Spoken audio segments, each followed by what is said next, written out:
Tiene la palabra a continuación la diputada Silvana Giudici. Gracias, presidente. Estamos hoy, por segunda vez, tratando en esta Cámara la ley Bases y Puntos de Partida para la Libertad de los Argentinos. Recién se refutaron los argumentos de algún procedimiento inconstitucional o contrario al reglamento de esta Casa, y yo quiero también abordar algunos de los argumentos que señalaban que esta es una ley ómnibus y que como ley no puede mezclar distintas temáticas. Mire, este es el primer periodo de casi 7 meses donde a un presidente constitucionalmente votado y elegido por los argentinos no se le da la sanción de una sola ley. Y en cuanto a las leyes ómnibus, podemos hablar de varias, solamente para enumerar algunas.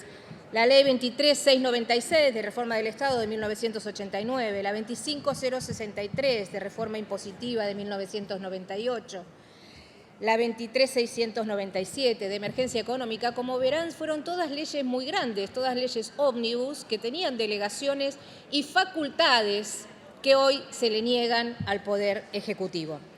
Pero quiero hacer hincapié en la posición de nuestro bloque. Desde el PRO venimos sosteniendo la ley Bases y Puntos de Partida desde el momento en que el presidente Milei la envió a este Parlamento. ¿Por qué? Porque creemos fundamentalmente en que es necesario un cambio profundo, un cambio refundacional de la Argentina. Y 2 de las 3 fórmulas, de las más votadas en la elección general, planteaban este cambio. Entonces, cuando comenzamos a abordar las distintas temáticas de desregulación, de reforma laboral, los capítulos para que las mafias y las corporaciones sindicales o sectoriales no puedan detener la fuerza de trabajo de la Argentina, que es lo que nos va a dar la potencialidad para salir adelante, nos detuvimos especialmente en el capítulo privatizaciones. ¿Y por qué? ¿Porque es una cuestión de derecha? ¿Porque los que quieren estatizar tienen una posición de izquierda?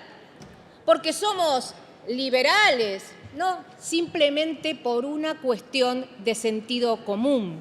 Mire, hay hoy un filósofo que nosotros queremos mucho, que es Santiago Kovadlov, que dijo: la Argentina es una sociedad donde la experiencia no logra transformarse en enseñanza. Y vaya que tenemos que reflexionar en esa frase. Cuando miramos el proceso de estatización, tanto de Aerolíneas Argentinas como de YPF, por hablar de las más escandalosas, podemos ver entonces y verificar que no es una cuestión ideológica, sino que se trata simplemente de herramientas políticas que implementaron los que gobiernan, los que gobernaron los últimos 16 de los 20 últimos años, con un criterio absolutamente devastador, que lo que hizo fue demostrar el perjuicio, la acción gravosa, la tragedia del latrocinio que sucede cuando los funcionarios o el Estado se apropia de los recursos de todos los argentinos. En el caso de Aerolíneas, en esta misma banca, en el año 2008, cuando nos opusimos a la estatización, esa estatización que todavía está discutida en el CIADI por Marzans y que ya nos terminó condenando por $300 millones en los tribunales internacionales. Bueno, hoy en día tiene, solo en este primer trimestre del año, un déficit operativo de 115.000 millones de pesos. 11.577 empleados tiene la compañía, que aumentó 50% la planta de su personal en 11 años. ¿Eso no es patrimonialismo? Claramente. De este 50% que se aumentó, vayan a ver la afiliación política de esos empleados. Ahora, de las 41 empresas que quedaban en la sanción original de la ley base, solo quedan 5. Pero no se trata solamente de una privatización o una estatización. Se trata de una vez de poder optimizar y llevar a parámetros de buenos servicios y buenas prestaciones a aquellas empresas que prestan servicios a los ciudadanos. Solo 11 compañías estatales, 11 por numerar algunas, tienen un total de 76.189 empleados y arrojan un rojo global de 508.000 millones de pesos para lo que va del año. Digo, si no tenemos que darle lugar a esta transformación, no sabemos qué canal estamos mirando. Pero también quiero hacer hincapié en lo que sucede desde diciembre, cuando estamos discutiendo en este Congreso 6 meses entre las idas al Senado y la vuelta a diputados de esta ley y de su capítulo fiscal correspondiente. Desde diciembre del 2023, los niveles de inflación descendieron del 25,5% que arrojaban en diciembre del 2023, el 20,6% en enero, el 13,2% en febrero, el 11% en marzo, en abril el 8,8% y ahora en mayo 4,2%. Y la tendencia sigue siendo a la baja. Las reservas negativas que dejó el ex candidato y ex ministro de Economía, Sergio Massa, en el año 2023 eran de 11.200 millones de dólares y ahora las reservas del Banco Central tienen un nivel en positivo de 29.716 millones de dólares. El déficit acumulado que nos dejaron, y no solo por el sostenimiento de aerolíneas y del resto de las empresas que mal administraron, también por el conjunto del Estado, que fue ineficiente durante los 16 años de los últimos 20 en los que gobernaron. El déficit acumulado que dejó Massa fue del 6,1% y ahora tenemos un superávit aproximadamente en 1,7%.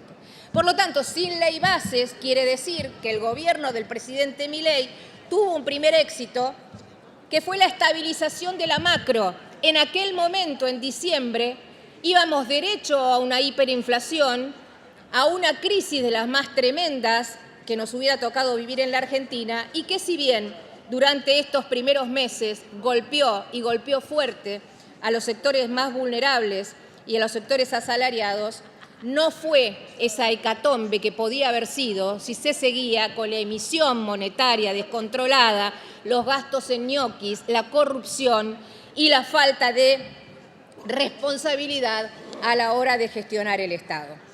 Entonces, si bien desde el Senado vuelve una redacción que, por ejemplo, impide la reforma de RTA, porque fue sacada expresamente y hemos decidido insistir en su conjunto, aceptar en su conjunto las observaciones del Senado, quiero decirles que RTA, esta que defienden y que tratan de señalar como un botín político también, tuvo un déficit operativo en el 2023 de 32.862 millones de pesos.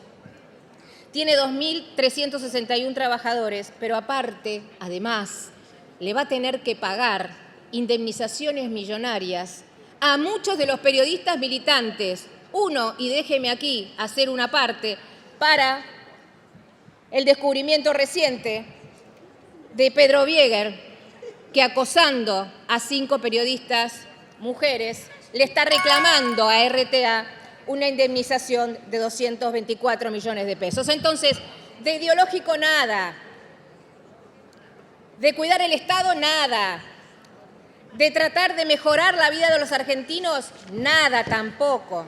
Por eso déjenme decirles, si bien llegamos tarde con esta sanción, 6 meses tarde, cuando el gobierno envió al Congreso estas herramientas para poder tener las facultades de una profunda reforma administrativa, financiera, fiscal y tributaria, que parcialmente vamos a otorgarle hoy con la sanción definitiva en esta Cámara de Diputados, déjenme decirle que de una vez por todas a la sociedad a los que tienen angustia, a los que tienen problemas como todos, económicos, pero también problemas de futuro, que ven como sus hijos se fueron durante este éxodo descontrolado del año 2023, donde muchos de nuestros jóvenes sin futuro terminaron yéndose en un éxodo triste y descontrolado, puedan volver. Porque si todos juntos, incluso la oposición, incluso los del Club del Helicóptero, aquellos que finalmente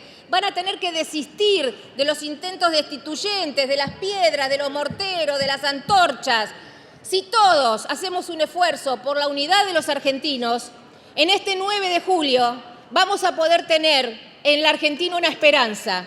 ¿Para qué? Para que el cambio sea irreversible y nunca más nos metan las manos en los bolsillos para aquellos que se enriquecieron y se la fugaron en los bolsos de todos los funcionarios que están corrompidos y condenados, y también, y no quiero dejar de mencionar, en aquellos juicios que aún tenemos pendientes de la ex vicepresidenta, que tendrá mucho que explicar y devolver por favor, a las futuras generaciones de los argentinos. Por favor, gracias.